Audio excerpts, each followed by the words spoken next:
What up is Marcus. We have the starts of the week of week 3 here. Week 2, it was a decent week. We had, of course, Carson Wentz in there, Miles Sanders, Josh Jacobs, Antonio Gibson ×2 because we had him in week 1, now week 2. We also had some bad ones in there too. One of the starts was Matt Ryan, against Jacksonville. Oh, we had Jared Goff against Washington. That was also a good one. Derek Carr against Arizona. That was meh. I mean, it was fine and decent. I think the biggest loss was actually Lamb versus Cincinnati. He didn't do well, but Noah Brown did. So there's that. And so we're going to do starts of the week of week 3 here. Some players to look at. Quarterbacks, we have the Minnesota-Detroit matchup. I feel like this matchup's going to be a 35-31 game. I think Detroit's actually a decent enough team to keep up with the Vikings. I think the Vikings are one of those 10-7 teams. And I think Detroit's going to be one of those 8-9 teams. I really do. I think the Bears are going to be the new bottom dwellers here. So I think Kirk Cousins. I also think that Jared Goff is going to have another good game here. And so all the passing weapons for the Minnesota side and for the Detroit side are going to probably feast pretty well here. By the way, my kid is sick, so we're going to be going through this fairly quickly here today. Some startums and then some situms next time as well. And we nailed some of our sit-ums last week.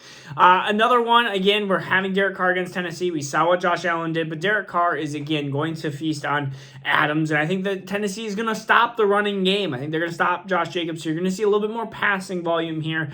Something from Arizona is they just have a horrible defense altogether, and Arizona couldn't even keep offensively. I think this is going to be a closer game. I think Tennessee is a decent team. They just got destroyed by Buffalo here. And another one, if you're desperate, we have Justin Fields versus Houston.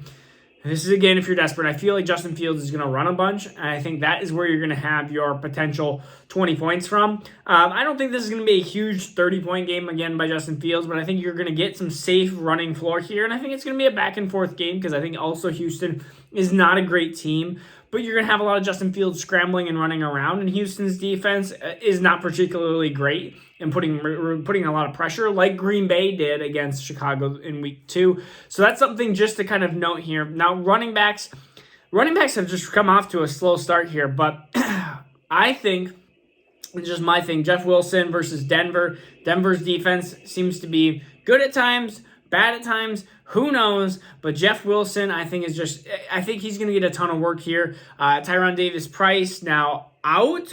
He's joining Elijah Mitchell being on the shelf here.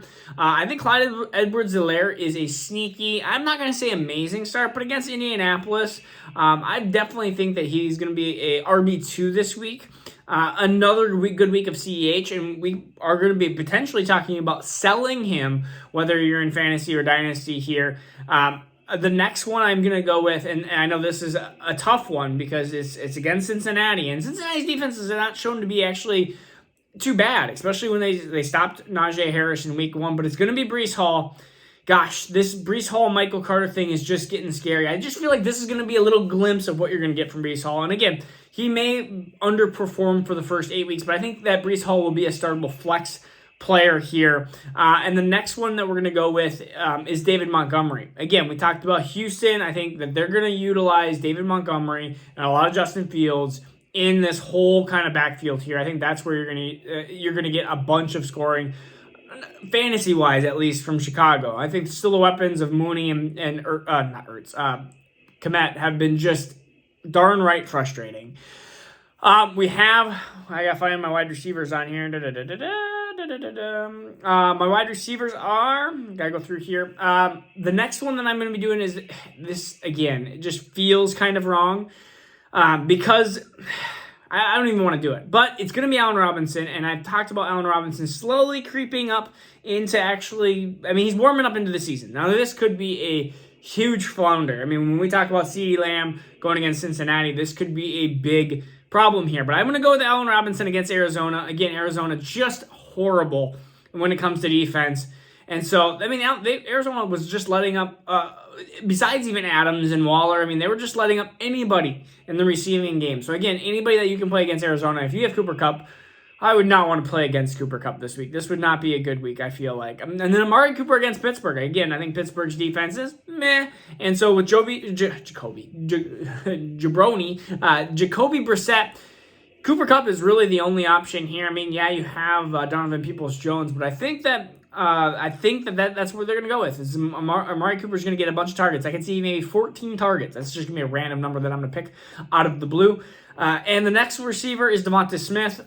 I think that we saw that they started using him more and more into the offense. I think the Eagles against Washington, again, horrible, been defensively lately. And so, again, right now we're looking at teams that are going to be able to put up 35 points. I think Devonta Smith is going to be able to do that. Now, in deep, again, we're looking at Russell Gage, Brashad Perriman, whoever that's going to start for Tampa Bay. I mean, Cole Beasley's now in the mix too, so I think that's going to be just something to note. And then, again, I think Allen Lazard for the Packers against Tampa Bay. Tampa Bay seems to shut down everybody, but I think Allen Lazard is going to be one of those that's going to get 70 yards and a touchdown. So I think he's going to be able to be startable there. And again, you saw the Aaron Rodgers to Allen Lazard connection. I think he's going to be the number one wide receiver. I think Allen Lazard is going to be the number one wide receiver this year for the Packers. Now, we're going to go to tight ends. If I scroll down here, we're going to start off with, I guess we're going to do this one again, Zach Ertz against the Rams. Again, I think Zach Ertz has been the reliable weapon for Kyler Murray. And Pat Freiermuth against Cleveland. Again, two reliable weapons so far throughout the year. And I think they're just going to continue their strong starts. And they're players that you're probably already starting anyways. And if you already say, hey, I want somebody that's a little bit deeper, because I did pick Gerald Everett last week, who I do like again against Jacksonville. Like, he's another player that I would ×2, like, play it back. Like, I like that again. Tyler Higbee getting a ton of targets, and against, again, Arizona. We want to play against players against Arizona's defense. Hayden Hurst, Bengals against the Jets. Hayden Hurst getting still a bunch of targets. And so that's what we're looking for to help Joe Burrow out.